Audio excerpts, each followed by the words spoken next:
মহারাষ্ট্রে থাকার পরেও এরকম ধরনের চাউমিন খেতে পেয়েছি, এটা অনেক ভাগ্যের ব্যাপার।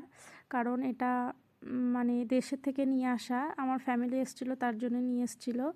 কিন্তু এই চাউমিনগুলো খেতে খুবই ভালো লাগে। চাউমিন রোল পছন্দ করে না এমন কোনো মানুষ নেই।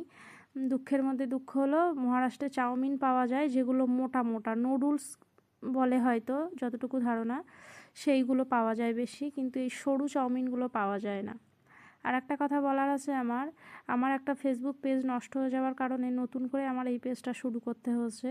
সবার কাছে একটাই রিকোয়েস্ট, সবাই আমার পেজটাকে একটু সাপোর্ট করবে বা আমার পেজে গিয়ে সাপোর্ট দিয়ে আসবে। আমাকে যে সাপোর্ট দেয় আমি তাকে কখনোই নিরাশ করি না, অবশ্যই তার বাড়িতে গিয়ে আমিও সাপোর্ট দিয়ে আসি।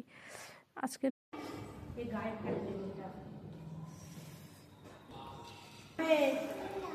দেখো গায়ে পড়বে, আস্তে আস্তে খাও, আস্তে আস্তে